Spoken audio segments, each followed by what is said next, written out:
Well, it is the start of prom season at local high schools. I was at the dry cleaners the other day, filled with prom dresses. Oh, yeah.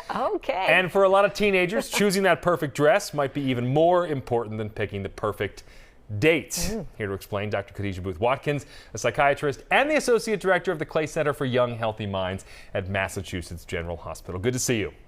Thank you. Yeah, thanks for joining us. So as you know, a high school prom, it may be the only event other than the wedding day where a woman can look back and actually remember the specific dress that she wore. So in other words, prom night, it's a big deal for many, and the dress is just part of it. So is there anything parents can do to help manage teenagers' expectations about this life event? Yeah, I can't believe we're already here. And a lot of this work starts before prom, well before prom, like building our kids up, focusing on not the superficial, and helping them to focus on, the other aspects of people too, like talking about their intelligence and their gifts and their character traits. But as it relates to the expectation, really encouraging them to have fun and enjoy the moment and to stay in the moment and be mindful, that could be really helpful.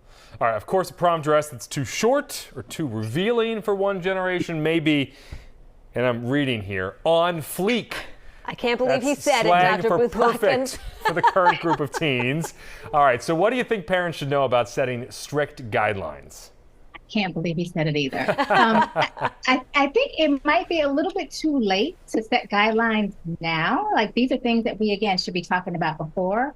Thinking about, like, what are our values as a family? But at this moment, really talking to your teenager and asking them, what do they want to look like? What message do they want to send to the world?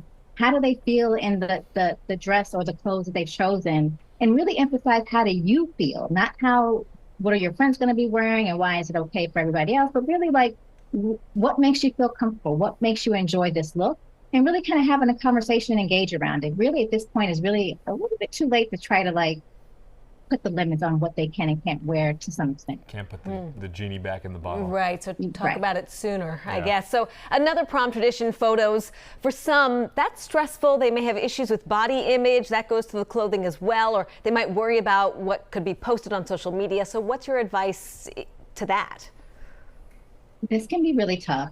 For some kids who are really anxious, like I encourage, like, some role play and some pregame, help them come up with some scripts of things they might want to say, to either get out of or to be able to join into photos. Again, continue to remind them about their beauty and their other gifts outside of what's superficial.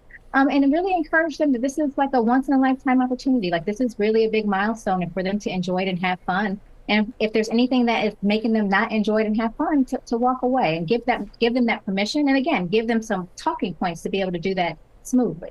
All right, Dr. Khadijah Booth Watkins, thanks so much for your time. We appreciate it. Thank you. Yeah, thank you, doctor.